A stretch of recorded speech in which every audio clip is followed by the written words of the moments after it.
Greetings, denizens of the tri-state area. Jacob Weil here.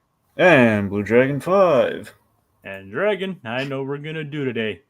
We're gonna activate the Recap-inator and discuss my favorite cartoon, Phineas and Ferb.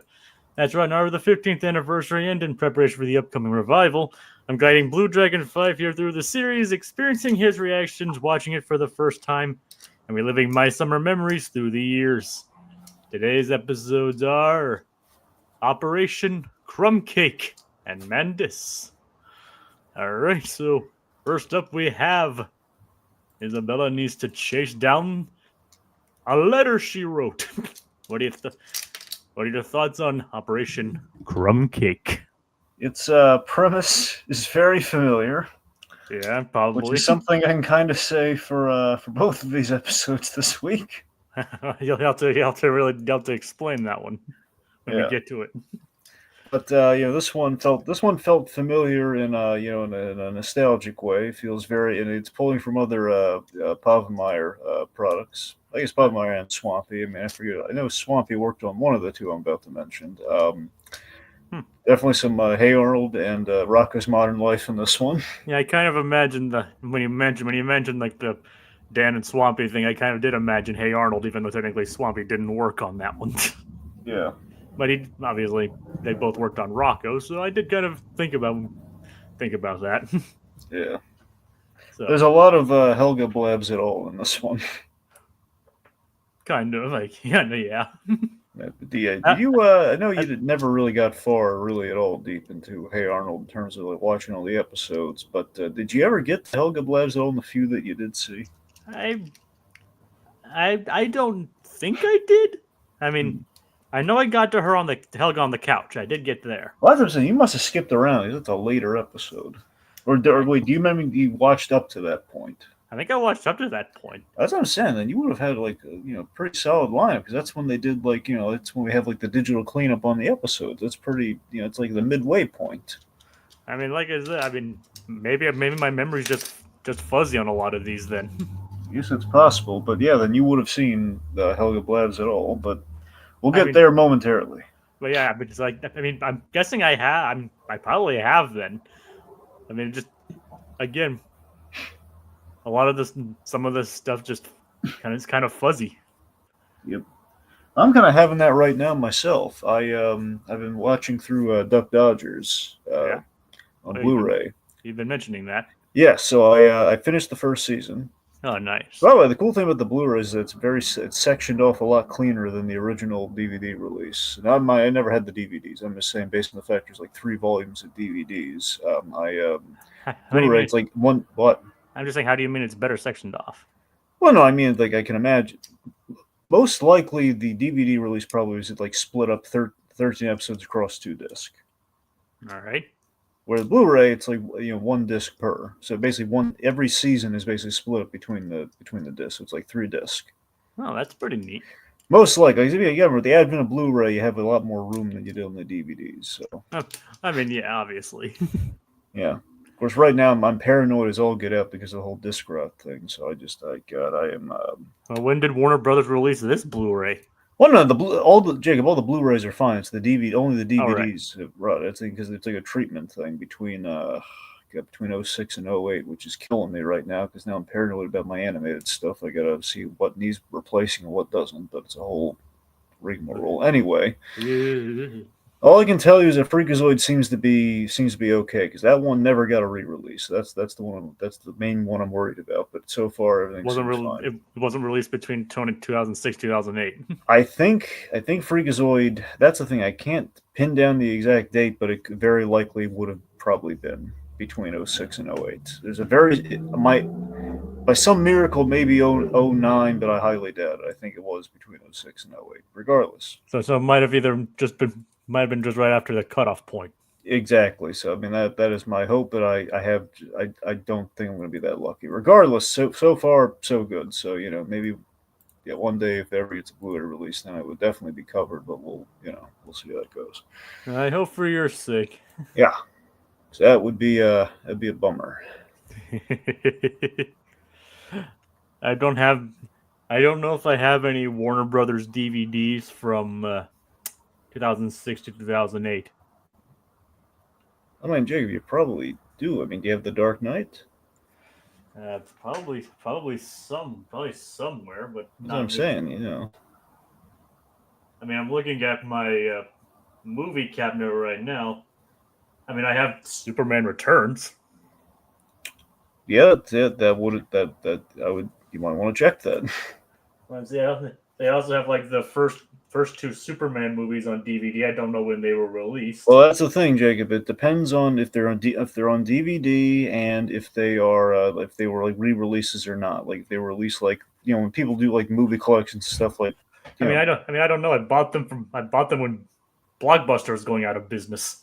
I would suspect they were the original releases then, in which you're definitely gonna want to check Superman. But yeah, because the Superman movies are the basically they're the ones I definitely have to replace. Unfortunately, those are the yeah.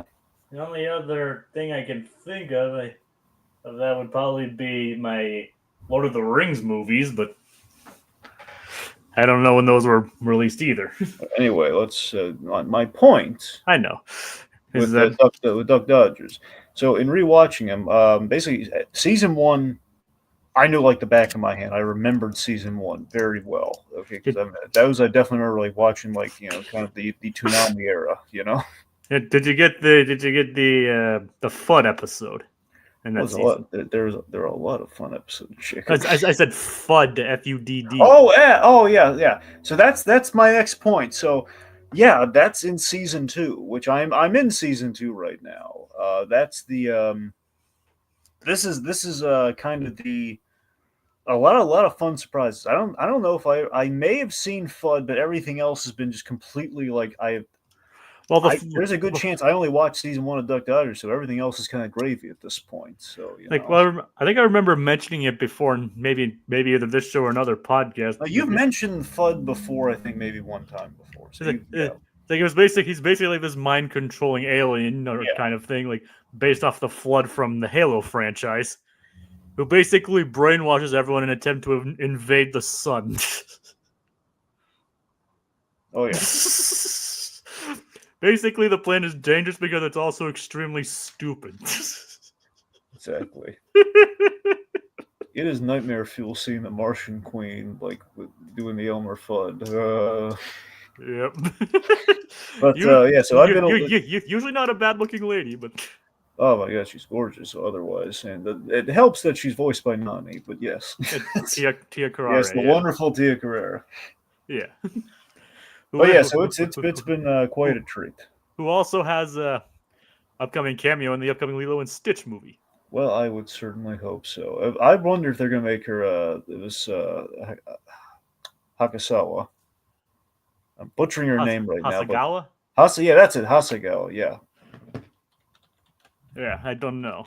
I think I heard before that she was in the movie somewhere. I think I joked that, what if that's her? Because I know that like both Nani and David are reappearing in this movie, as Little Blue's pointing out here. Voice of David's gonna have a cameo too. He also says that Joe Lasky's at his finest voicing Dodgers and. Well, that's without question. Joe Lasky to me is the definitive Daffy Duck. Well, as it turns out, like Tia Carrere is voicing Mrs. Kakoa. I think she's pretty much taking I think it's like the role of what Cobra Bubbles was in the original movie. Oh, oh man. I don't know. It's just saying it's like she's a social worker. No, I heard about this. I just didn't know that that's who she's gonna. Yeah, this whole again getting rid of the whole thing of Cobra Bubble being the social worker. It's like, come on. Well, I know he's gonna be in the movie, and yes, he'll still be represented pretty accurately. But it's like that was like the fun underbelly of Cobra Bubbles. Like he was actually making legit change in his life to actually help people like that. And who knows? Maybe that element is still in the movie, and they're trying something different with the movie instead of just being a straight shot for shot. No, I get it, Jacob. That's always like the remakes are. Even if you have a really good remake, like this How to Train Your Dragon thing come up, it's going to be doomed just in the sense that even if they do everything right, it's just going to be the same movie over again. Even if you have slight changes, or How to Train Your Dragon, you have like slight things you can add from the book. It's like it's like you're going to have a tall order to surpass that. And to bring up Little Blue's point earlier, Jason Scott Lee is like the manager of the Luau. That's not bad, I guess. And the funny thing is, like, Mrs. Hasagawa, how we just mentioned, is actually playing like David's grandmother in this. Okay. Well, regardless, I'm going to say this again. I think Lilo and Stitch, compared to every other like Disney live action remake that we've gotten, I think has the best chance of any because we have returning voices, and we also have a really good director on this. I mean, if anyone's going to have a chance, it would be this one. But still, Yes, but we need to get into the movie now, into the episode now. But well, yeah, I've been trying to. I know, but you're having so much fun talking about Doug Dodgers. I know, because I keep trying to make my point on Doug Dodgers, and then we keep getting. All right, no, so make your point on Doug Dodgers. Okay. Just my point on Doug Dodgers is yes, I've been season 2. It's been complete, kind of some either complete blind spots in my nostalgia for it, or I'm actually going to fresh territory seasons 2 and 3, which has me really excited. The main example I wanted to mention was there is this hysterical episode I was laughing so hard at, just like it's kind of like an oh my god moment. It's just with a big smile on my face when we had Tom Jones in an episode.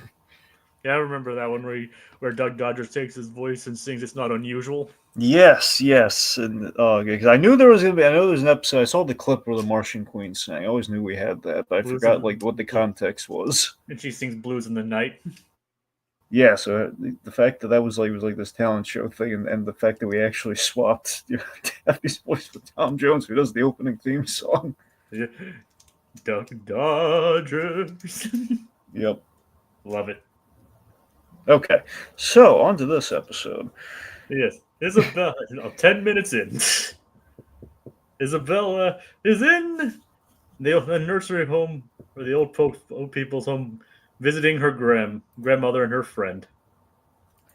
Yeah, so long story short, Nana gives Isabella the idea to write a love confession letter to Phineas, a.k.a. her little Crumb Cake. Yep. Fun fact is, if you remember, her Nana is voiced by Carol Kane. Mm-hmm. Her friend is voiced by Mary Lou Henner. Oh, nice. Yep. For the kids out there, Mary Lou Henner from Taxi. Oh, yeah. Also, 2 other fun facts about Mary Lou Henner while we're at it. From Batman the Animated Series, Veronica Vreeland. Oh, nice. And not just that, has a photographic memory. Well, sorry, I think not a photograph. Sorry, not eidetic, a photograph. Memory? Yes. Sorry. Has an eidetic memory. Nice. Okay. Anywho, so yeah, so I mean it's appropriate given the heritage on Isabella that we have given the heritage on Isabella we have kind of a prominent Jewish actress. Of course. Yeah.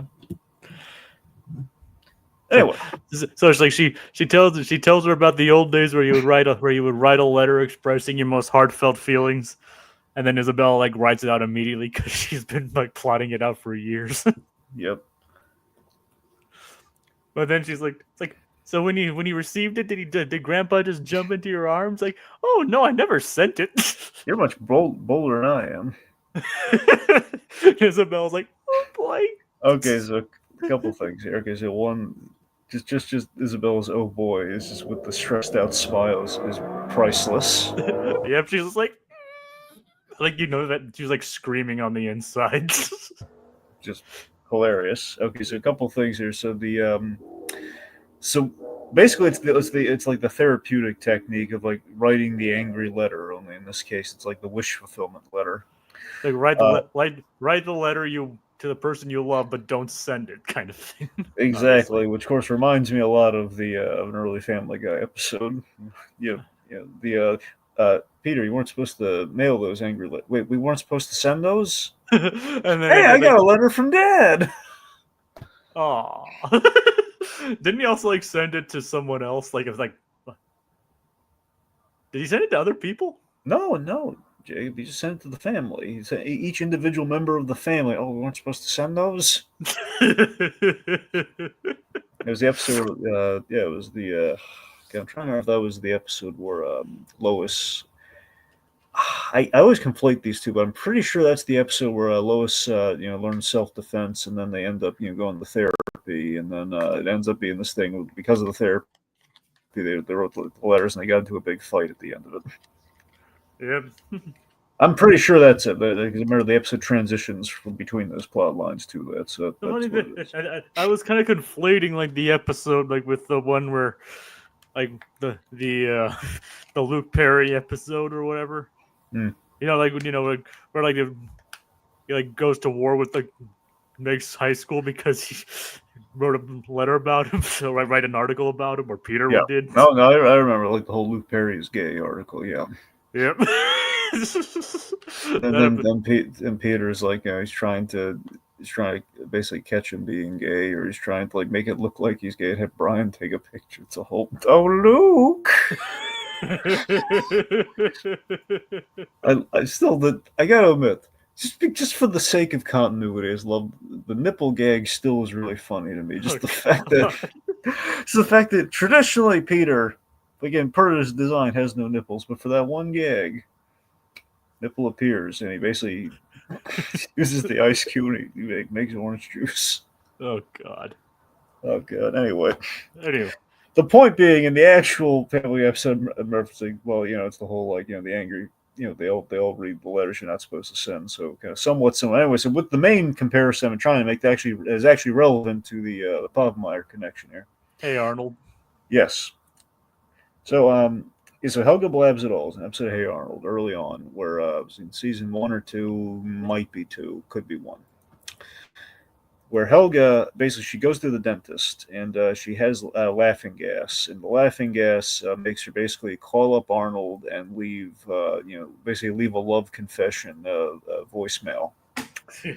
So Helga then she sobers up and she realizes the gravity of what she's done. Then it turns into a Mission Impossible thing where she basically sneaks into the boarding house and is determined to like get the cassette tape on the answering machine. Hey, now kids, back in the 90s, there was this thing called like physical voicemail tapes. Yes, kids. It's like, now this was well over 30 years ago, before you had like the voicemail that was stored on your phone. These are things that are stored on these things called cassette tapes. Yes. Which also Seinfeld had a similar plotline that involved the cassette tape. Even then, I think by that point, cassette tapes for voicemails were actually pretty outdated by the 90s. Well, yeah, but Arnold's it's an old boarding house, so Yeah, I know. Yeah, I know. But I'm just saying, like, the point means you need to get to the answering machine message. So that was the main thing. You need to get to the answering machine. Period. Yes. Oh yes, there was a tape. I mean, yeah, there has to be the stakes. So yeah.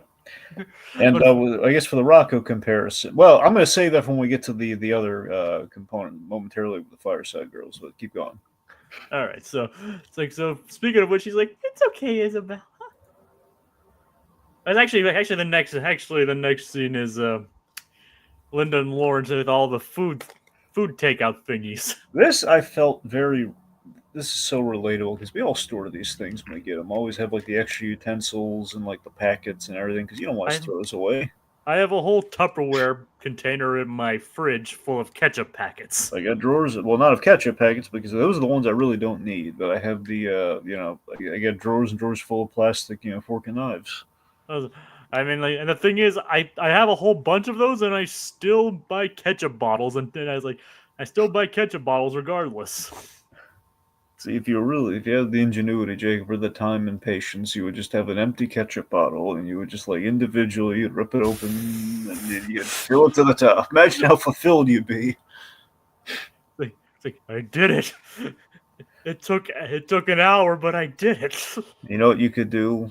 Under the label, you'd have tape with a name written on it, Doofenshmirtz. It would be Heinz Doofenshmirtz.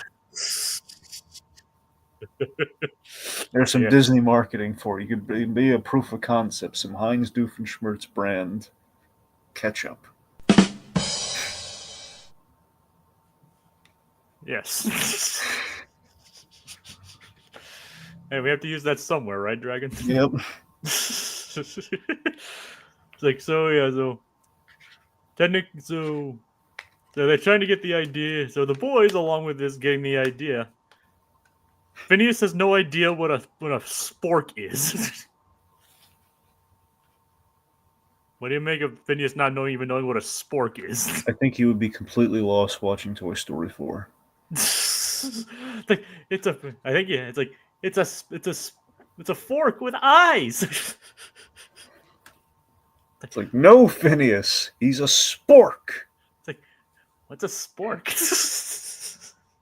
You mean it's just so it's really ridiculously funny that Phineas doesn't know what a spork is, given all the other myriad of things that he improves upon and just like goes out of his way and his pluses, and yet just like a curved fork is what throws the boy. Well, Dragon, what did you expect with him? He's never seen a. He's about 10 years old. He's never seen a spork. Yep. He needs to get out more, Jacob. He's not doing enough. You know, I mean, like he's never going to survive. You know, I mean, he's already spends most of his time outside. how will he Jello in a retirement home? That's what I want to know. I don't know, through a straw. Well, knowing him, probably, yeah. He probably with like this super long, crazy, one of those like bendy straws. You know, like with customizable shapes and all that. And yet he doesn't know what a spork is. Just hysterical. Yes. He even calls it like a little work. It's like a little work of art. The foon, as Ferb says they call it. Yeah. Which Buford calls him out on. Yeah. Even Buford knows what a spork is. That's true. You know, the uncultured one knows. Well, actually, Buford's not uncultured. He's actually he is not. We know he's not uncultured, Jacob. It's like, I mean, he has all those musical instruments. He collects existentialist trading cards. He speaks French and Latin. Yeah, which is even more impressive. That's the dead language. Yep. Yep. No salsa, just the language. Yep. You get the reference. Yep. Anyway, so Phineas is impressed by this. Not only is he amazed by it, he's impressed by it, and it gets the idea to create a modern work of art using food takeout thingies. Yeah. So I mean that's pretty much it. That's where he gets basically takeout bric-a-brac. Yes. Which we'll get to later. Yes. Now here's the one that I related to as well. By the way, the little tubs of grated cheese. That I'm obsessed with that. Like you said, do you grate your own cheese? No. You don't shred your own cheese? No. Shredded cheese is great. No, it's not. That's not the point, Jake. Look, I'm sure it is good. What I'm saying is, I go to my favorite restaurant and they have grated cheese there, Parmesan cheese, and it's like I can't explain it. It is better than the store bought. It's because it's probably freshly grated there. I guess it's just I don't know. It's just the fact that they always give you the excess, and it's like, you know what, I can just use this. I go to the place like on a weekly basis. I can just use this during my week. Why would I shred the cheese when I can get it already pre-shredded and fresh and good, like this one place that has the best cheese? I mean, that is a fair point, but like I stopped buying pre-shredded bags of cheese because I shred my own. Like I have like a bag of like bags of cheddar cheese. Well, that's the thing too, because you can't get grated. Well, sorry, grated cheese. I mean, you can buy store bought like in the. You know, I forget what I was saying, Jake. Please go on with your point. No, it's like you're talking about how you got you go to the restaurant and they give you packets of the grated cheese. Yeah. But my point is like I shred my own cheese. Like I get blocks of cheddar cheese and I shred that over like my tacos, my sandwiches and things like that. It's like because the thing is like the actual bags of shredded cheese have preservatives in it because to prevent them from clumping together. Yeah. But it prevents them from melting. It's like, so, but if you get a block, it melts easier. It's great. Yep. I even recently got one of those cheese slicers with a little wire on it to get to slice the blocks of cheese better. Yeah. They're great. Just like your lightsaber cheese knife. Yep. Yeah. Too bad we didn't get any of that in the Star Wars episode. No, but it's in the other Star Wars, so it's good. Yes. But yeah, Isabella's just like, oh, come on. What's so bad about writing a letter expressing my feelings? Feelings are natural. We're both natural beings with feelings. Did I really refer to him as my little crumb cake? Of all the nicknames she could have had for the boy, it's just My little crumb cake. Little Crumb Cake. Oh my god, this Like bad. no one, yeah, like hence her concern. Yeah, I mean, even like Buford has a better pet name. Dinner bell. Isabella does. Yeah, Dinner Bell. My little Dinner Bell. Although that probably wouldn't. It'd be kind of weird for her to call him Dinner Bell, I guess. Yeah. I mean, I don't know. Well, obviously she can't use Dinner Bell, but it's kind of funny though. Buford, I think, has a better pet name. it's more just like a nickname, but yeah. No, that's what I'm saying. Like, just kind of like the nickname, like the Dinner Bell, and just like her just thinking like, every time I ring, he comes for dinner, my little Dinner Bell. Oh God. I guess. I mean, that is better than Crumb Cake. Yeah.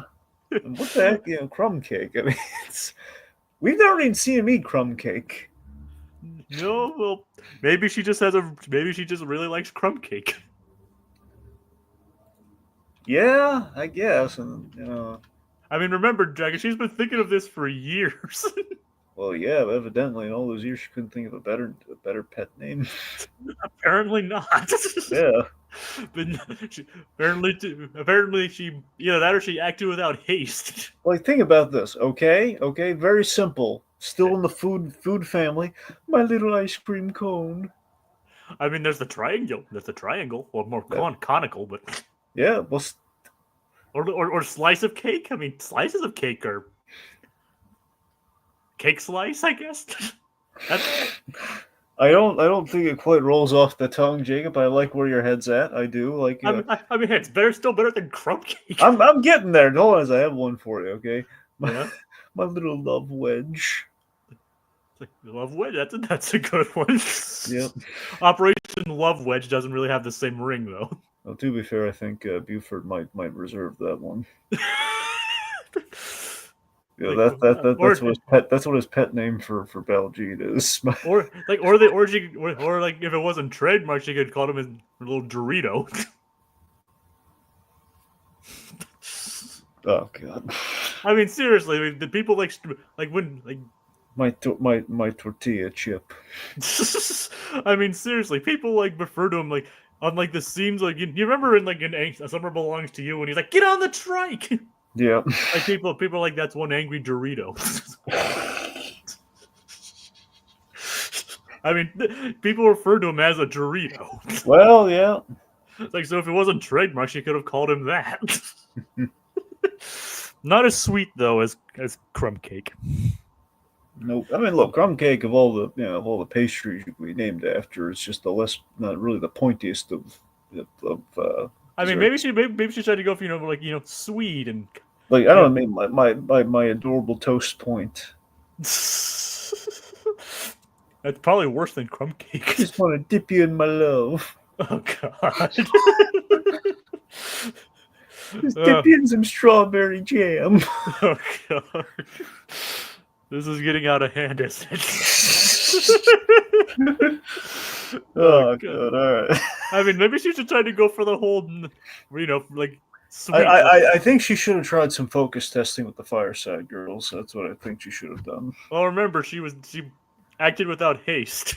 Yeah. She wrote it out, sent it to the post. Hey, it was planned for a long time, Jacob. She had time for the focus testing, and you know it.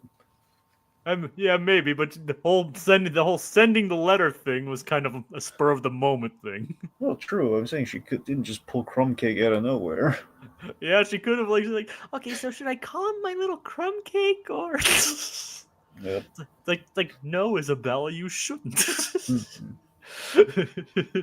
How's Crumb Cake testing? Does anyone like Crumb Cake? Tastes good. Not a good name for the boy. It's like I just wanted to. I'm just here for the Crumb Cake. Yep. How are we feeling on Carvel? Well, it's better, but not remotely close. Like, all right, we'll put a pin in it. Yep. Yeah. Anyway. Oh wait, I got it. Okay. You got another nickname? Yep. One more. My little fortune cookie. My little good fortune cookie. Okay. All right. I mean, that's slightly better, I guess. Okay, so let's see. So Let's see. Okay, so Doofenshmirtz. He's into astrology. So this plot line feels very pulled from a Dexter's Lab episode. Oh, does it now? Yeah. Mid Tartakovsky era or a later era? Tartakovsky era. This is in the good era. All right. There's an episode where Dexter, basically Dee Dee schools Dexter in, astrology, and basically hits him with like, Dexter. This was like the fame. There's a really good opening one of the Dexter episodes where essentially it's Dexter. This was a wonderful day for science, or this was a day for science. The usual beginning of Dexter. Yeah, exactly. So what happens? Basically, it's like in a row. Like we're seeing things going well, and then he has like an off day where things do not go well in the morning. Basically, he's in a funk. And the reason for that funk is that because the astrological reasoning, it's like he's whatever his sign was. I think he was. I forget if he was Aquarius or not. What the crap was. The point being, his star was out of alignment, so Dexter literally moved the moon and everything. So it would not block, his the stars aligning, so it could, basically it could be a wonderful day for science. I mean, that does sound like something Dexter would do. Yeah, so that's this is kind of this is somewhat similar, basically in terms of our scientist character having learning about astrology and applying it in the literal sense.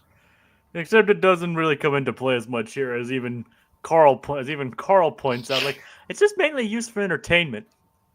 But Monogram's like, of course you think that, Carl. You're a Capricorn. Fun fact about the Capricorn. Yes. Capricorns known for being hard workers. And Carl is. Would you say Carl's a hard worker? I would say Carl's a hard worker. So good. What does it say about Sagittarius? Or Sagittarius? You know what I mean. I wish I remembered that he was a Sagittarius, or else I would have looked it up. So I don't know offhand. No, I'm a Sagittarius. Oh, you are? Yes. Oh, okay. Yeah, I don't know offhand about Sagittarius. All right, I only looked up a few of them. I only know a few. I'm Gemini, so I said I'm Sagittarius. Like I said, I don't really know. I don't know. Like I don't really know. I don't really follow astrology, nor do I believe in astrology. Honestly, what happened was after binging through Dexter's Lab, I was kind of casually brought up at work one day with my coworker, and she looked into like she pulled up like the kind of the astrology, basically the overall description of what the signs were. And I was like joking, like, okay, well, basically what she listed out for Gemini very clearly summed me up, and I was like, I don't see it. Well, I mean, the thing is, that's the thing with astrology, because as Carl points out, it's like a lot of the descriptions are something so vaguely, so it's both vague and broad that they can basically be applied to anything. Yep. I mean, that's how they get you to subscribe to it, right? Because some of them are kind of specific, but the point is, in general, they're usually just so broad that you can see yourself in pretty much any of these descriptions. True. I mean, I don't really know anything. I don't know anything. Then again, that might just be my Sagittarius speaking. Who knows? Yeah, I looked it up on a whim. I don't really, I don't know either. Of course, I know somebody who actually does look a little more literally into these things, but That's true. That's fair. Yeah. Well, actually, we both know him, but All right then. Yeah. Anyway, I don't know. I don't know myself. Well, you know, but you don't know. Yes. Yeah. Exactly. All right. So we catch Perry the Platypus in a dream catcher. It's a trap that works like a dream. Yes, but he decides to test his new innator. Doofenshmirtz decides to test his new innator, the unretrograde-inator. Which basically is a convoluted way of saying it's a reverse-inator. Which makes people do basically do the reversal of things that they just did already. AKA the Deus Ex Machina-inator. Kind of, yes. Except Deus Ex Machina is like is a solution out of nowhere. So I guess it wouldn't actually be a Deus Ex Machina. I mean, he did a test of it, and then it's really it's only used like twice. I mean, there is like almost a literal Deus Ex Machina later in this episode. True. with the when it comes to the self-destruct. Yeah. But then again, we kind of expect that when it comes to Perry. That's true. Point being, the unretrograde-inator is very much a double negative, which also, And of course, it makes Norm go like, "I have the sudden urge to dump your pinata pieces back on the floor." Basically, all the chores he did, he's just undoing them all in the background. It's like but think about it though. Like Doofenshmirtz has a midday pinata. Well, he needs to pick me up, Jacob. I mean, see, instead of having a candy bowl, he just he wants it to be festive. And it also makes for a good stress reliever, I guess, too. Yeah, it just has the pinata hanging there, and he's upset. Instead of like taking out the machinery and Norm, he hits the pinata. I mean, have you heard of a rage room? Yeah, I've seen the rage room. I've seen them too. Not firsthand. I've seen it in television, but I've seen the rage room. I mean, a couple months ago, at work, I had to we were getting rid of some. I work at a hardware store, and I was called. And I went into the receiving area to throw away some things, and they're like, "You want to help us? Want to help us throw away all these used up lights and bulbs?" Like, okay, sure, why not? And the way that we did it was we hurled them into the compactor.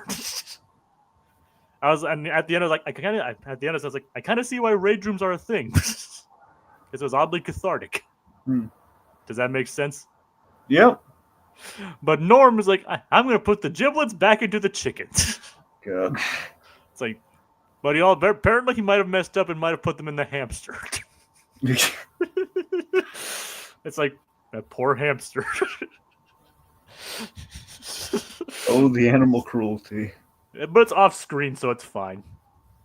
I don't know if that makes it fine, Jacob. we didn't see it though. You're right. I mean, we don't have the therapy, but we know what happened. It's like he said he might have, so it's ambiguous. It's like he says he might have put it in the hamster. Doesn't make it bad. Jacob, if there's a might, I mean, it's a 50-50, Dragon. How is that a 50-50?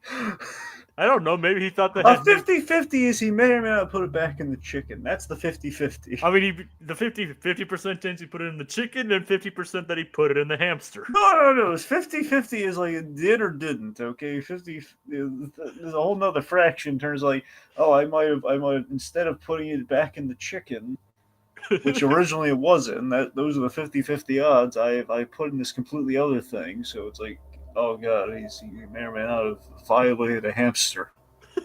Yep. But like I said, 50-50. Like some demented, proctologist with the chef, thing. Oh god. They basically gave a reverse colonoscopy to a hamster. I guess. Okay, I know I'm mixing up medical terminology there, but yeah. I don't know what the proper terminology for that would be. Well, that's what I'm saying. It's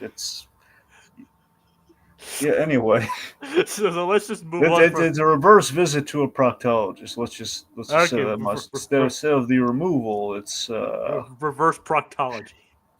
Yep. All right. Well, then again, Dragon hamsters, It could have been an orange. Anyway. Hamsters do have a history. You know what I mean. What's a gerbil? I know, but still. Small rodent. Yep. Not a hamster, though. I know, same thing. Yep. Okay, so moving on from this disturbing... So this is what... Now, moving on to... So, we're going to talk about Lilo and Stitch, the series now. So, Hamsterville. Gerbil or hamster? Yes. Both. Yeah, he has features of both. Yep. Plus, he's also an alien and much bigger than an average hamster or gerbil. Well, not compared to Gantu. I'm not gerbil-like. I'm hamster-like. Hamster. Always just the fun, ridiculous, What? It's always just like the fun, ridiculous, just the idea that Gantu is just these kowtowing to Hamsterville, and the fact that Hamsterville is just this. It's such a fun hybrid. It's the idea that again he's named Hamsterville, very clearly a gerbil. Yep. But he insists that he's a hamster. Yeah. Hamster, hamster! With the very strange, like, European accent. Yep. For some reason. Speaking of these kinds, did you know that, Rebecca from Ted Lasso is voicing the Grand Council Woman in the remake? Really? They got Hannah Waddingham to do it? Yep, Hannah Waddingham is the voice of the Grand Council Woman. Okay, that's solid casting. That's what. Look, I'm saying it has a lot of potential. It's just, again, at the end of the day, nothing's going to top that original movie. Well, I know, Dragon. I'm not saying it will be. Yeah. But I'm just saying, unlike a lot of the recent remakes, and even more than, like, the upcoming How to Train Your Dragon remake, I'm actually looking forward to this one. Yep. All right. Yep. Let's move on from this talk about hamsters or gerbils or whatever. Okay, so let's see. Okay, so all the action's going on there. Isabella contacts the Fireside Girls to assist her in the letter retrieval, which leads us to the jaunty musical number. I need my letter back. Which is great. Great musical number. Very good. It is. Like she's trying to chase it down, going through the mail sorting area. Now this gives me big flashbacks to the SWAC episode of Rocko. Sealed with a kiss. Yep, sealed with a kiss. In that episode, essentially, Rocko, his neighbor, his neighbor, who I think is also his mail carrier, he has a crush on. Aw. And he's getting ready to work up the courage and everything. I think I forget what the exact circumstances are that got him to this point. Basically, I don't know why he wrote the letter, but he writes a letter to confess his feelings to the mail girl. And I think the idea was going to be cutesy. Like he wrote it to her, and she's going to be a mail carrier. She's going to she'll receive it. And then Heifer is like, he also works at the post office for comedy purposes. Does he usually work at the post office? No, he doesn't. That's the thing. Just taking on like a new job just for the sake of comedy. Just for this episode. Yeah, just for one episode. Makes sense. And he's like he's taking the route, and basically right after he takes the letter, he informs him, well, she's got like a boyfriend or something. And then we reveal like this huge like hulking. I forget if it was like an elephant or not. But it was like this huge hulking kind of something, some creature that would easily pound Rocko to pieces. And it's just this thing where so basically Heifer upholding the postal code, as we get into later here. He can't tamper with the mail. He can't give it back to him. So basically Rocko is like infiltrates in the mailbag, and it goes like the post office and everything. And it's basically what we see. It's kind of what we see here, where he's again in pursuit of the letter. Then ultimately, kind of, let's just say it works out in Rocko's favor. He lucked out, but it was rather funny. Nice. I haven't seen that one. Oh yeah.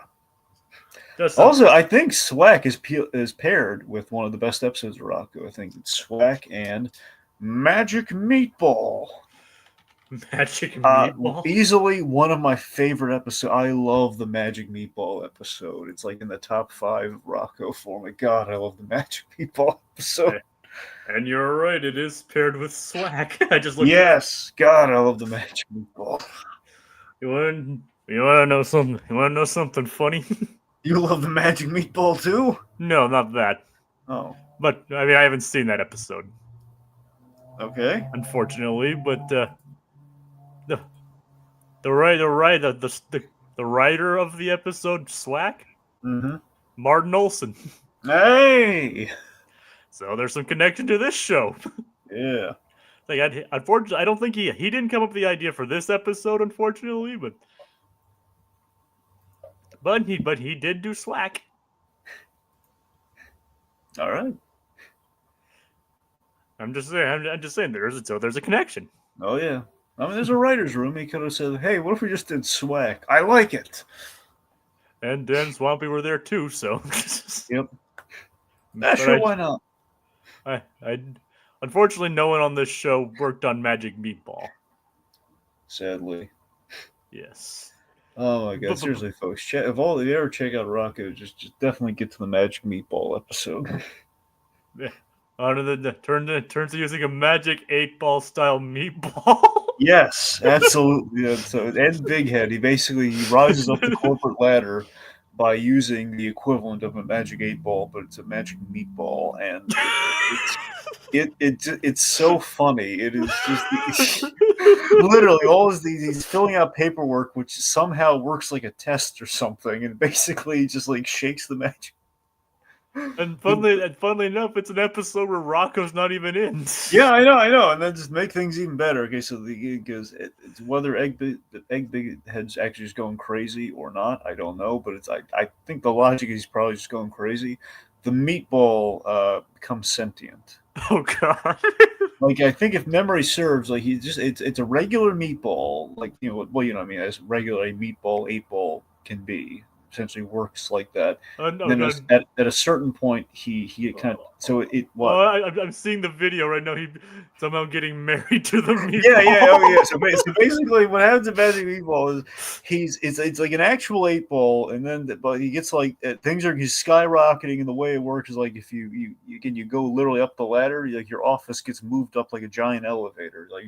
Whoop, and he goes all the way up, and he's basically as to the top tier as again. He has one last one. And it's very simple. I think the question's like, should we do parking or not? Do like executive parking or not, or something like. It was a simple yes. All the questions are yes or no. By the way, that's hence the Magic Meatball of it all. Literally yes or no. Like check this box, check that box. So it's not even like hard questions. So. Basically, he gets all the way to the top, and he's like, one last thing. It's very simple, like do parking, yes or no, or whatever. And he accidentally knocks over the meatball, and it breaks. And then he's in a panic. And then basically, the meatball turns sentient and turns like this fat little thing. Oh god! Is like, oh my head. He basically so apologetic that he's accidentally hurt the meatball. He needs him to give him a yes or no decision, so he has to appease the meatball at all costs. And one of the ways in which he does that is he marries the meatball. Oh god, he's already married. I know, he cheats on his wife with the meatball. Oh my god! And it's just like it's hysterical. I'm laughing just listening to this. Oh god, you gotta watch it. I found it on Daily Motion. Yes. Can we just pause this video and watch? Yeah, let's do that. Okay, back, folks. We'll be back in 10 minutes. Anyway, I'm kidding. I know. Okay. We still have a whole other episode. We're only like halfway done with this. Halfway there. So yeah, after she tries to get her letter back, it's like we need to get she stoles Phineas. Yep, so which is kind of adorable. So while that's happening, I love this, by the way. The writing is probably my favorite joke. Just the ice and the mail lady. I'm blanking on her name, but the mail lady shows up.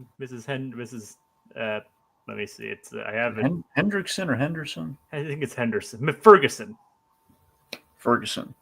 Voiced by Monica Raymond. Yeah, so Miss Ferguson. Yeah. Mail lady.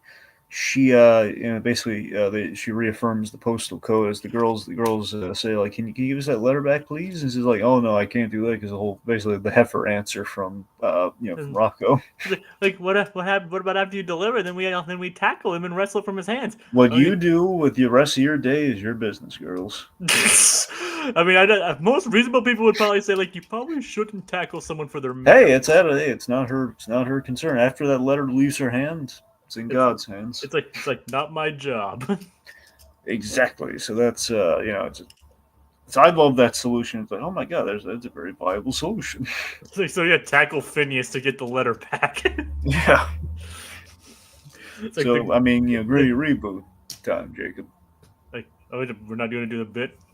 Oh, so I said, yeah, let's do the bit. Jacob, do you know what time it is? Yes, I do, Dragon. It's Gritty Reboot time!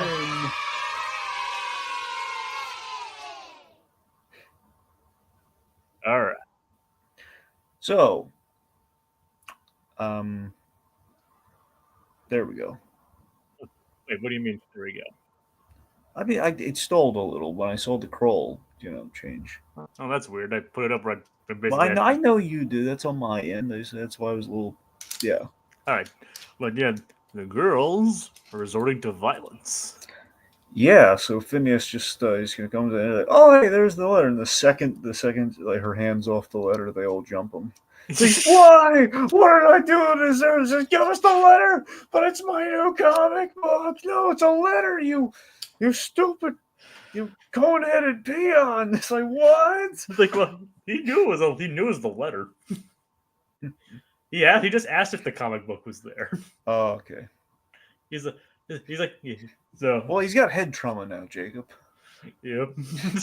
Triangular head trauma.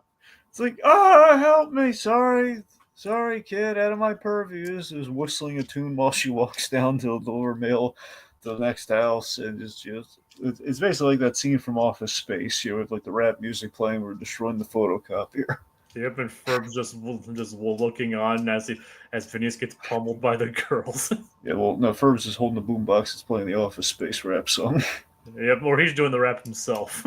Well, I guess. Anyway, so the girls are, like, it's like, wait, don't kick him. It's like, why not? It's for good measure. He won't get up again. No. Wait, is Isabella also partaking in the whole? No. Isabella's she's gonna come horrified. They're gonna give her like, oh great, I have the letter. How did you get it? Well, funny story about that. And he looks at her. Oh my goodness, my crumb cake. Well, Crumb's right. Oh God. It's like, somebody call a doctor. Like he'll have to eat his cake through a straw. Yep. Why does it hurt to chew? I just wanted my mail. The Fireside Girls are taken into juvie for aggravated assault. Well, he can't identify who was who because they're all wearing the same uniform. Well, he can tell who they were. He knows who the Fireside Girls are. Well, I said he had head trauma. There are also. All right, fine. Okay, well, you know who they are. Remember, Ferb, Buford, and Baljeet are also there. Well, to be fair, Buford and Baljeet, they're not in the nearby area. They're in the backyard. Yeah, they're in the backyard, not the front yard. But what about Ferb? He said he was playing the boombox. Hey, now here's the thing. Okay, here's why. Here's why the Fireside Girls can get away with this. Witness intimidation. So they intimidate Ferb. And Phineas. That's why he's not coming. He knows who did it, but he doesn't dare tell them. And he has no idea. Like, is this going to turn into a misery situation where Isabella is like the one to nurse him back to health? Pretty much. So here's the thing. So Isabella is basically now using the Fireside Girls as she's going to renounce the Fireside Girls. Secretly she'll still be the one who commissioned this. It'll be like, hey, it's like, oh Phineas, my poor little crumb cake. Here, let me nurse you back to health and glue together the pieces of your broken psyche. After this encounter, she's basically trying to Florence Nightingale her way into it. Exactly, and that was her in. Alton, like the Fireside's giving her a wink. It's like, yeah, you're welcome. Yeah, good luck.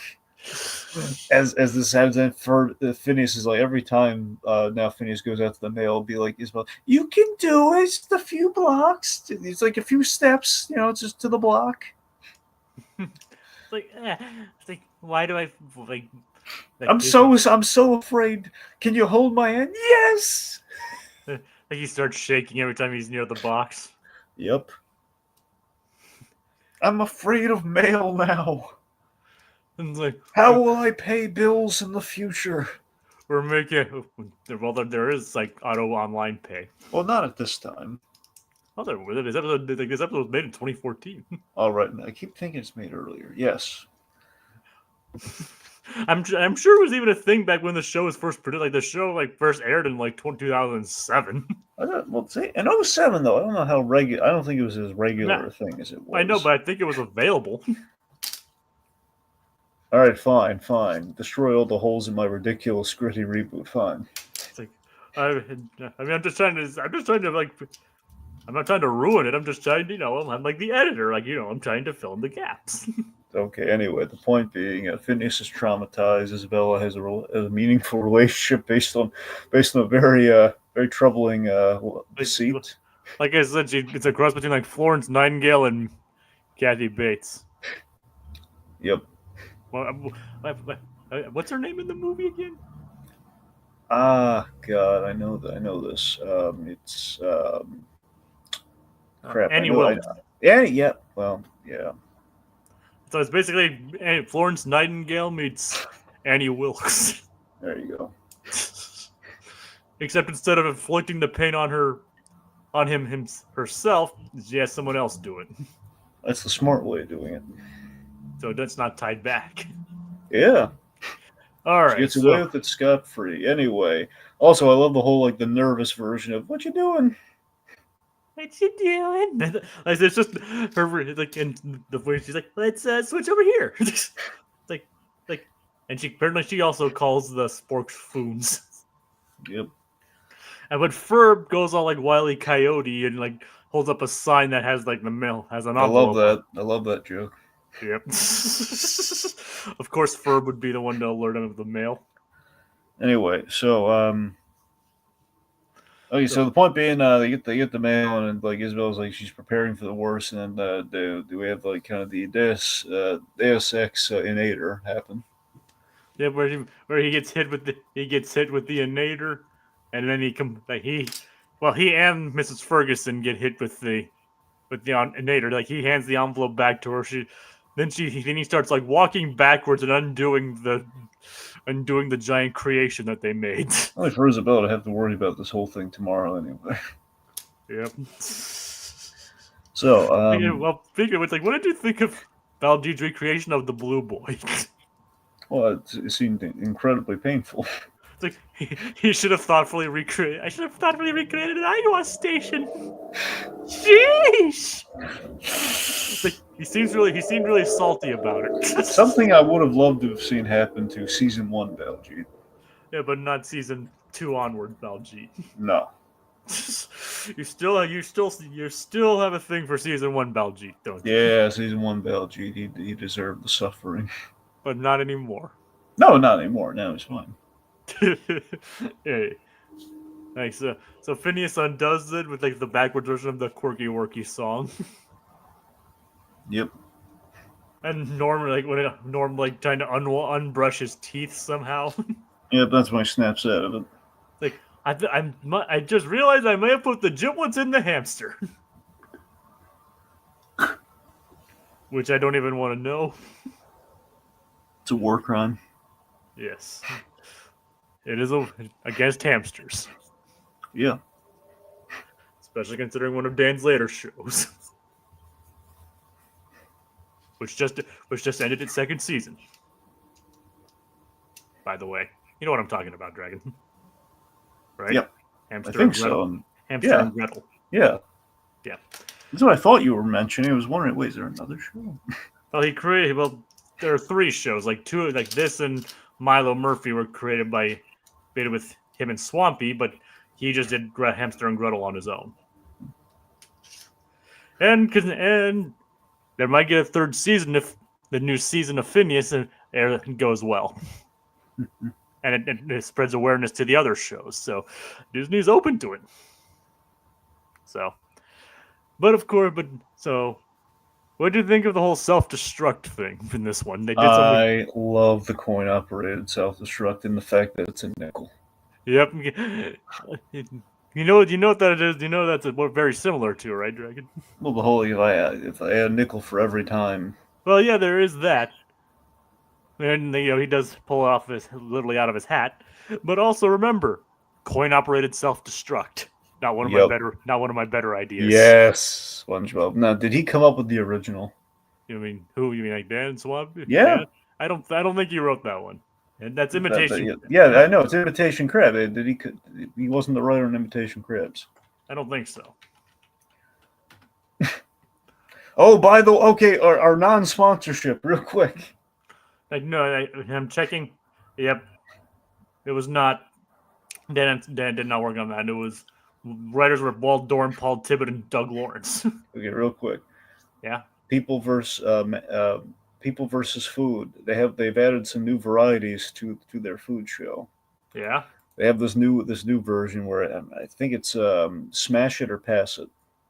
I Oh think that's what God. it's called. Smash. I think it's called smash or pass. Well, oh God. So essentially, You know the real Smasher Pass. I know I forget if I'm pretty sure it's still called smash or pass because you have yeah, I'm pretty sure they use smash. I'm pretty sure they still use. The point being, the show is essentially it's like one of the off. They have a couple offshoots to the whole. The premise for people versus food is they have all this food and it's the temptation. If you can resist the temptation, you get a reward at the end. But you can eat all the food you want, but you have to eat a penalty food at the end forever. Like you take a bite of the penalty food for all the foods, the good foods that you can't resist. That's traditionally what the show is, but they have a few variations. There's a quiz show variation where if you get the question wrong, you get a treat. I'm sorry, if you get the question right, you get a treat. You get it wrong, you have like a penalty. And they did a similar new variation on it is essentially this whole smash pass thing. You have like a number of smashes and passes where essentially the smash is you get to eat the food that's presented, but it's like built up, and they unveil it, and you basically you have to eat it no matter what. And basically, the idea is if you if you choose to, I'm sorry, I guess you get the, I forget if you get the.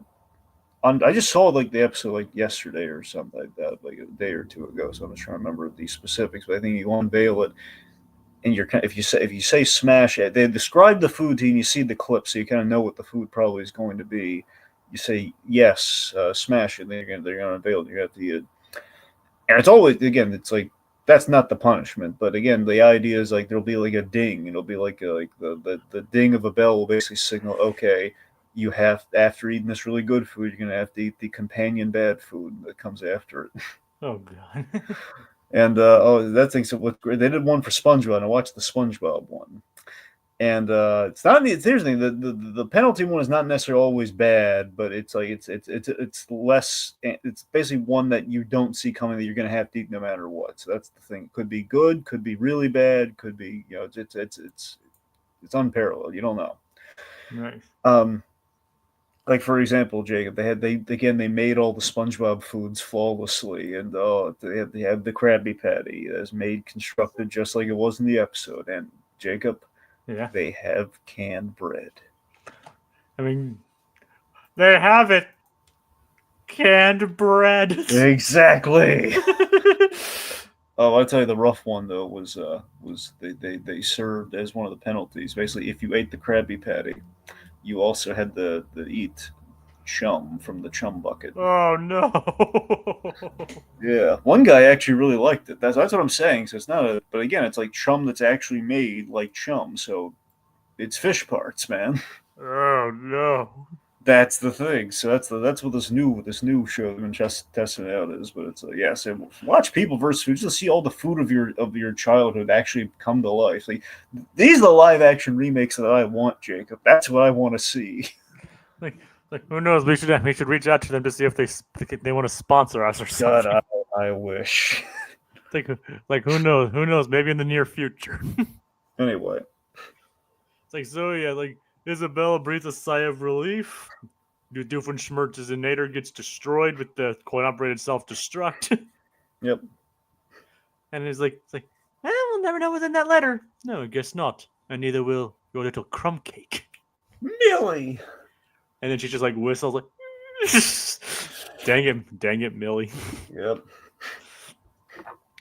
Millie's just a little tattletale, isn't she? Yes, she is. Now, Greg, before we move on, do you remember and the other names of the Fireside Girls?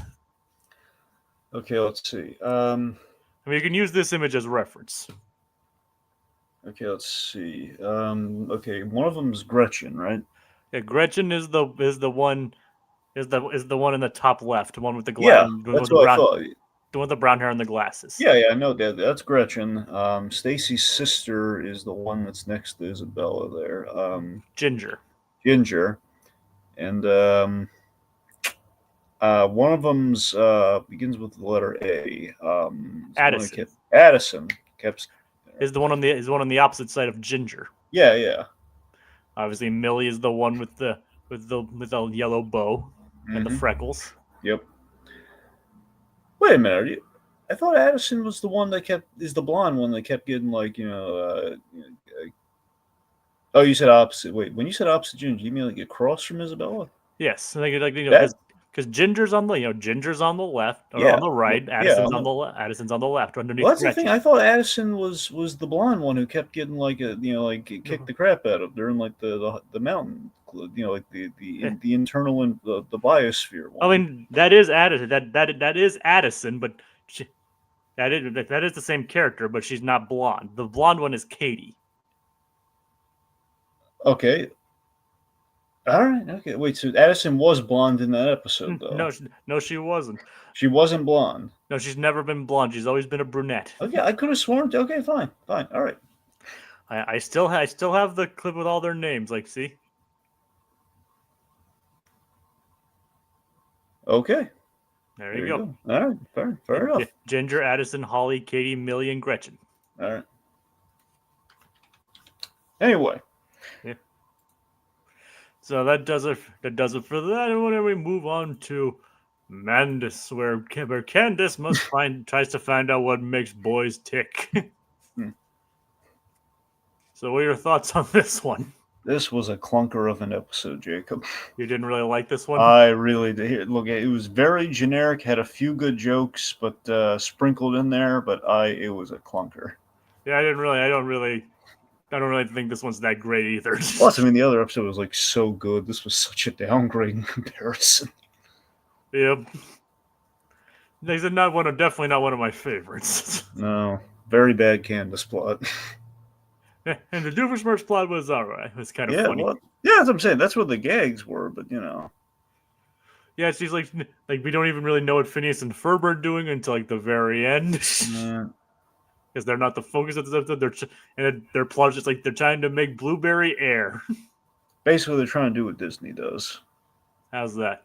I mean, Disney has like mind you, I don't think they. I'm trying to remember if they've ever done like a scented air, but Disney has like this thing where they were.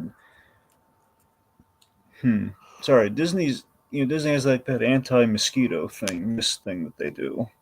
I have no idea. Well, yeah, it's this thing where there's technically, I forget how true this has remained over the years, but memory serves. Disney has like this. I don't know if it's like a net or like just like some kind of spray in the air. Basically, it keeps like kind of like it kills the mosquitoes or keeps the mosquitoes away. But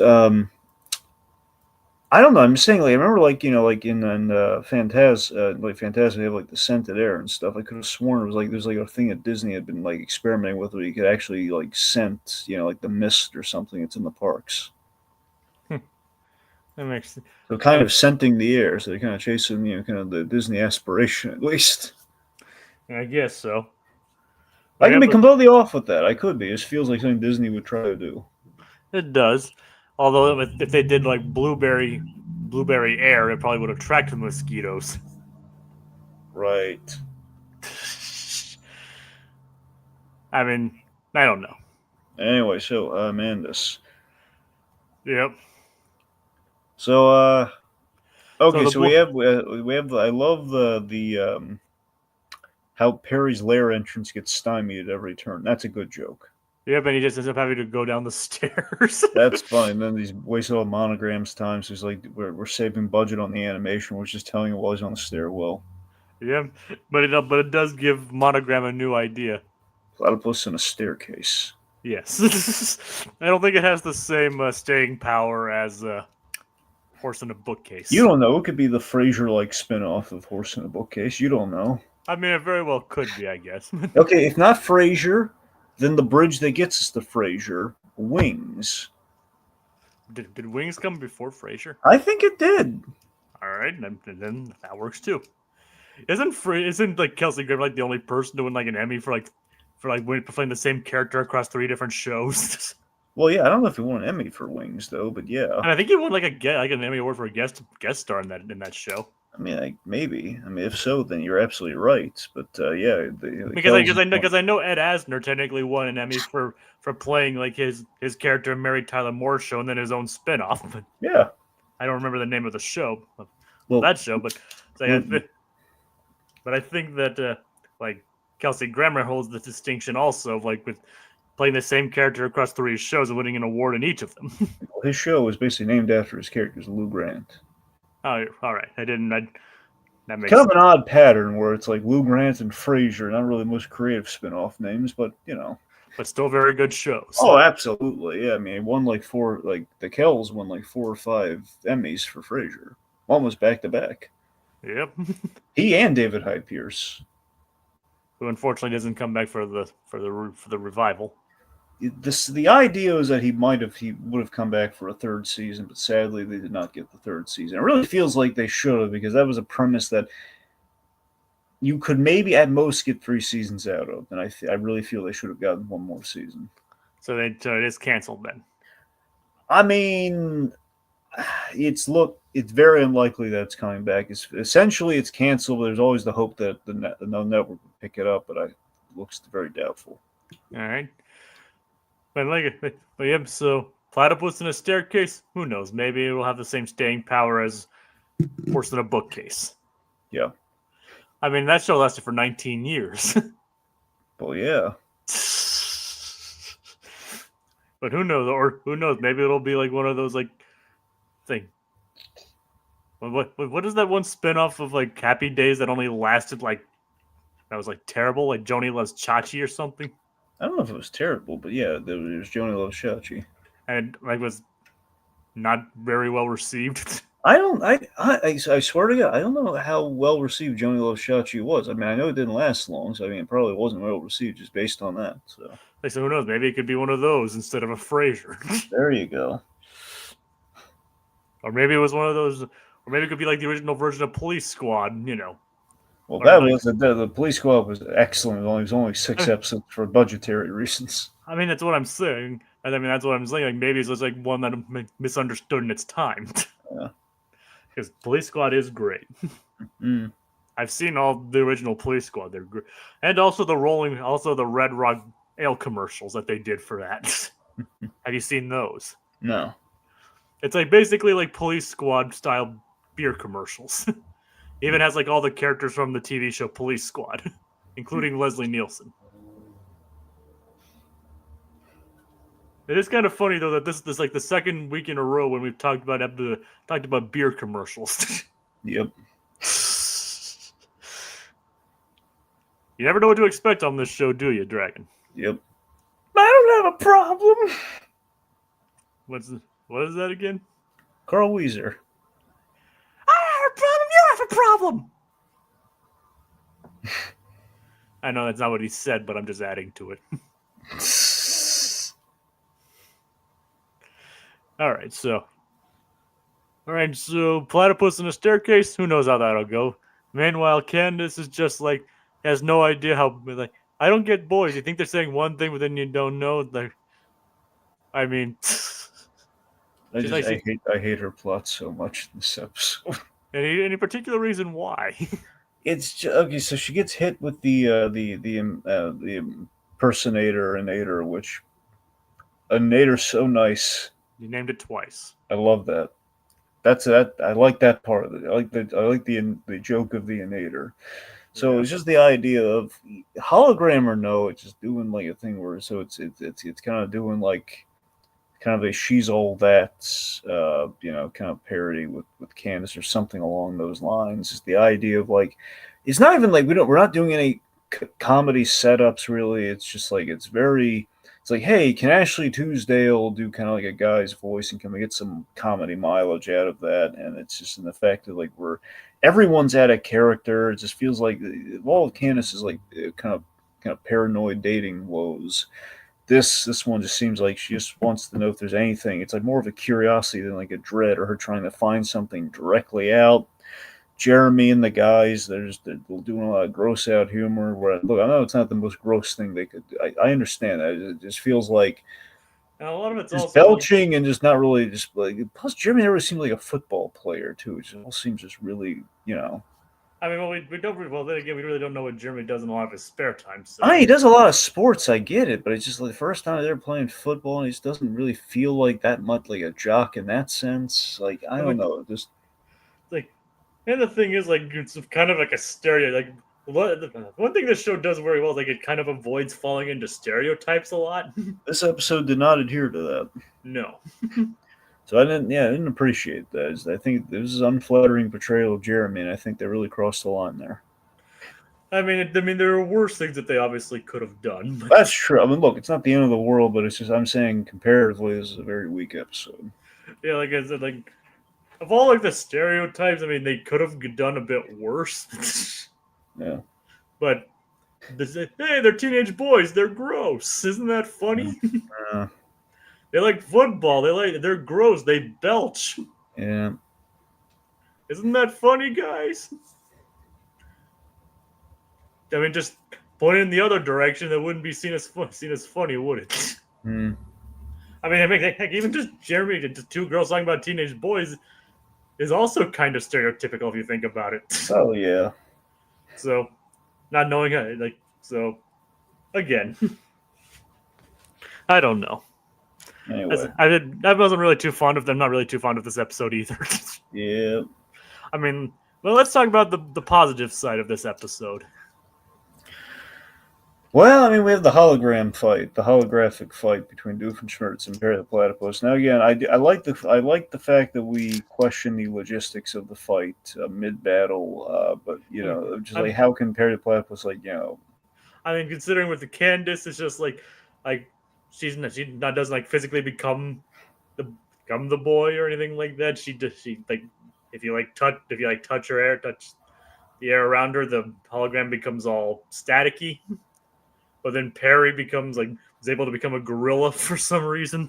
So I mean, look, I appreciated that we called out like, wait a minute, you're so short. This hologram, like him calling out that it's just the fact Doofenshmirtz calling out the episode doesn't make much sense. I think is funny, but by the same token, though, aside from just the fun kind of fighting stuff that we do, it really doesn't track well. Like when I do kind of like the whole like I can tell by the look on your face that I've been turned into the 26th president of the United States, Franklin D. Roosevelt, or like Teddy Roosevelt. Like the downside is I'm succeeded by William Taft. So that was really funny, and I love the idea of Teddy Roosevelt fighting. Was it fighting a gorilla? Yep, but that's priceless. Especially considering like the recent trend that's been going on like internet lately. Like the 100 men versus a gorilla thing. Right. Jack, I'm not making this up. I swear to God. Sure, you're not. I mean, seriously, there's like this. I don't know if it like started on TikTok or Facebook or even X. I don't know, but like talking about like who would fare better in a fight, 100 men versus or one gorilla. Like I'm not making this up. Well, clearly, it's the gorilla. Clearly, in this case, yeah, even against. I mean, and you know how tough Teddy Roosevelt was, right? Well, yeah. I mean, it is well known that he's a pugilist. Like Doofenshmirtz wasn't lying about that. Wasn't wrong about that. No, look, the Roosevelt humor is very on point. I will give the episode that. Yeah, and apparently Doofenshmirtz isn't a big fan of William H. Taft. By the way, one of the great things Teddy Roosevelt guest star in Legend of Tarzan. Yep, I remember. Very memorable episode. Very good episode. I remember that one. Yeah. Also remember the episode where Edgar Rice Burroughs guest starred. Yeah. Which, by the way, I'm trying to remember I really like to think that chronologically that's supposed to be the end of the series, but very well could be. Although I think one of the favorite episodes is like two episodes I also remember is like the Race Against Time. Yeah. Where Tarzan gets poisoned. I love the Race Against Time episode. I know Vera Clayton's sister. It's great. He either gets poisoned. It's either poisoned or he gets bitten by a snake or whatever. No, well, that's a different one. So he's like she poisons him. Then early on, he gets bit by a spider. Yeah. Oh yeah. I think the first episode, honestly, one of the first episodes of Legend of Tarzan was he got bit by a spider, and I know it's the first episode because if you got the Tarzan and Jane DVD, what they did is they gave you like the choose your own adventure bonus feature, in which you could basically play out episodes of Legend of Tarzan, but you get to decide alternate what if paths. And one of them, he actually dies if you don't do the spider mission right. Oh God. Yeah, that's the thing. If you don't do there's one where I think Tarzan dies, and then again, if you botch like the Turk and Jane mission, I think they might die. Jeez. Yeah. It's kind of hard. It's kind of hardcore. Yeah, that's what I said. God, I love Legend of Tarzan so much. It's not on Disney Plus though. I know it's not. It's frustrating. Here's what's frustrating me, Jacob. That's not on Disney Plus. And Codename Kids Next Door is on DVD. And it's not on Max anymore either. I know. And you know what the fun. Speaking of which, and speaking of another thing that's not on Disney Plus, I saw this clip on like action from Buzz Lightyear Star Command, which also isn't on Disney Plus. But Yep.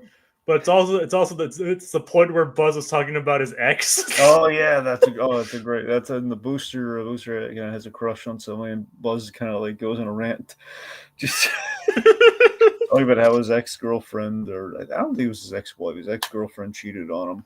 Yeah, the tennis instructor, and you know like, what friend means, Booster? It means loser. Talking about, and she needs extra. Then we pick out the curtains and the furniture, and then she goes for extra tennis lessons. One of the all-time great Patrick Warburton. I mean, seriously, they managed to sneak infidelity into Buzz Lightyear. Oh god, it's great. I mean, seriously, how did they get that into a Disney cartoon? Oh god, like his ex-girlfriend literally cheated on him. Love it. God. It's hilarious too. Well, of course, yeah. I mean, not the fact that it happened, but just the way he talks about it. Yep. But seriously, where's Legend of Tarzan? That's a really good question. Legend of Tarzan, Buzz Lightyear Star Command first and foremost, and also Fillmore. And House of Mouse.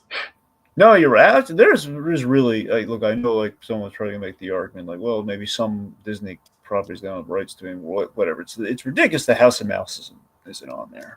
Yeah, man. Literally Mickey Mouse, House of Mouse. Come on. And also another Legend of Tarzan episode I remember, Pellucidar. Oh, as a kid, I lost it for Pellucidar. It's the coolest thing ever, and the fact that it's like based on Edgar Rice Burroughs and Lost World. Yep. Which leads to Jurassic Park, which of course lent its name to the second movie in Jurassic Park series. I know. The Lost World. God, I could think about all the great episodes of Legend of Tarzan. There's only like 30 of them. So. They're all fantastic. I know they're fantastic.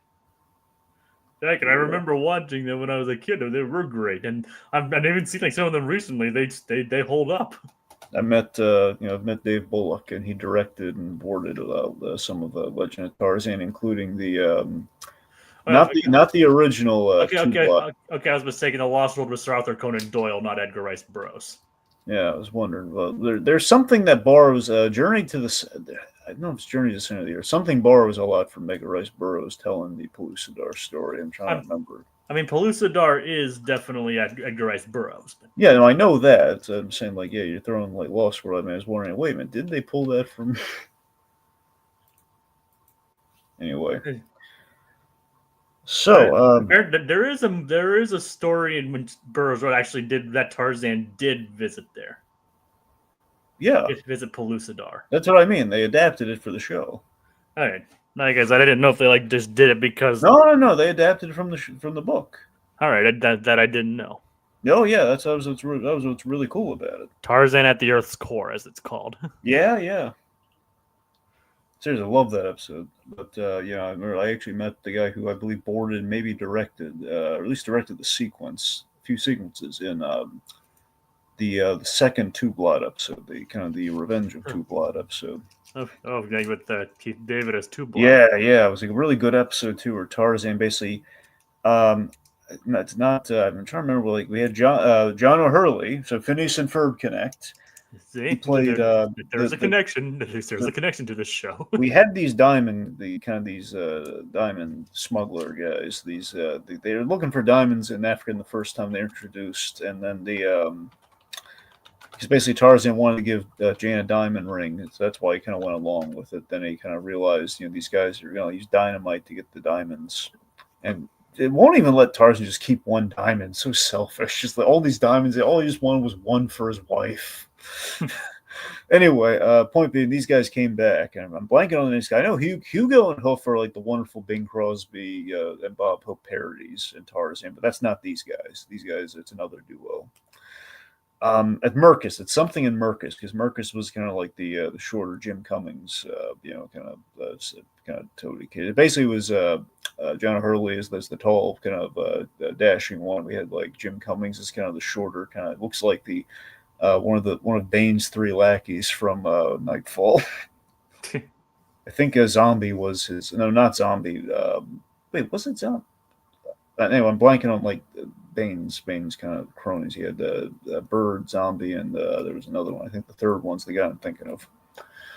Point being, they came back, and basically they were not going after the gorillas, but they kind of Two-Blot ended up in a cage. And Tarzan had this thing where, Two-Blot is like the enemy. It's Kerchak's evil brother. And it was this opportunity where, Tarzan was like, well, Tarzan, this isn't one of your gorillas. This is like, no, he's not. And basically Tarzan, in kind of a crossroads moment, he kind of let them take Two-Blot. And then the gorillas were rejoicing. And they were like, oh, my God, they're literally celebrating. And Tarzan can't bring himself to do it because he feels like he did the wrong thing. And I think it was Kala or somebody kind of suss things out there for him. And basically Tarzan realized they were in his way, and he had to save Two-Blot, even though Two-Blot tried to kill. It was a great morality thing. Yep. Yeah. It would have been easy just to let Two-Blot go. Yeah, it was just wonderful. Just again, I can't say enough nice things about the Legend of Tarzan series. Just it was great. Very highly underrated. Yep. All right, so do we have anything else to say about this episode? Oh God, I don't think anyone even cares at this point. I mean, we've made it clear. We've basically gone through all the main highlights in the plot. So, the boys are sent in the air. There's a fight that happens. Candace asked them to undo it, which she thinks they did, but it was because of Perry destroying the machine. Yep. So she's back, and everyone's back to normal. Technically, Phineas and Ferb really didn't even do anything this episode. Just the question of scenting the air to Lingonberry. Will someone think it to Buford? That is funny though. Good line. As I'm saying, we have a couple jokes sprinkled in there, and then we have like the whole. I guess the one takeaway is at the end is Candace. There's very stupid memes she learns that sometimes people just say what they mean. Yep. So we have like the cool thing, like cool. Like, what do you mean by cool? Exactly what I meant. Yep. That's it. Okay. I think so. Yeah. Not one of the top tier episodes. Yeah. But I'm gonna go based off my personal recollection here, but based on what's remaining in this series, I don't think the remaining episodes are as much of a clunker as this one.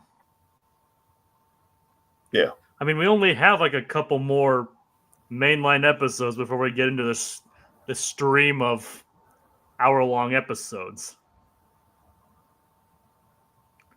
Like we have like next week's episode, an episode after that, one more episode, and then we get into the hour-long episodes. And then after that, one more 22-minute episode. And then the final one, if that makes sense. So want me to just like list off how many episodes we have left? No. All right. So we only have we're kind of winding down just as the new season approaches. But Dragon, I can safely say that I think this is like probably like the bottom of the barrel as far as season 4 goes. I'm gonna say. Right. So it's all uphill from here, I should say. Maybe some of it's a plateau with some of the other ones, but none of the other remaining episodes are as bad as this one. All right, so there. Do we have any final words? No, not really. Just check out Legend of Tarzan. Yeah. For sure. I think we really liked Operation Crumb Cake, even though we think Isabella needs to rethink her cutesy nicknames. Yep.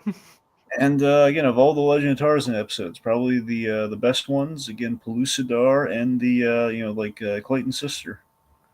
And Race Against Time as well. Well, that's that is Race Against. It's Race Against Time and the Pellucidar episode.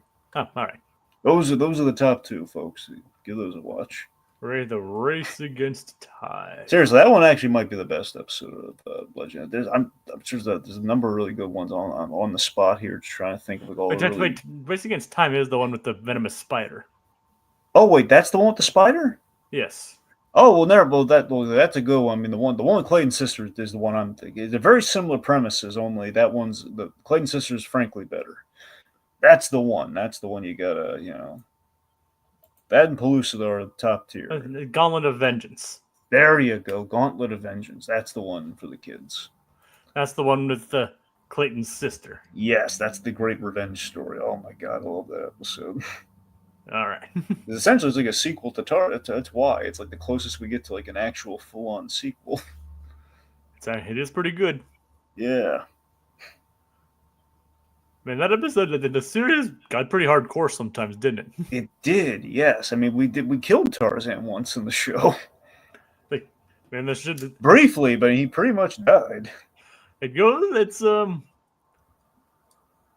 actually good. It's actually a lot more dramatic than your average Disney cartoon at the time. See, Pellucidar is one of the great episodes too because it features a Philander who is voiced by Craig Ferguson. Nice. And of course, he's our connective tissue between that and Buzz Lightyear Star Command. Also, Freakazoid. And also some of the writers too. Yeah. So yeah. All right. I don't know. Anyway. No. So yeah, as you can tell, we liked Crumb Cake. Didn't really like Mandace too much. There you go. I thank you, Little Blue and Kogias, for joining us this evening. Join us next week on the Recap-inator as we go back to the second dimension. Good night, everybody.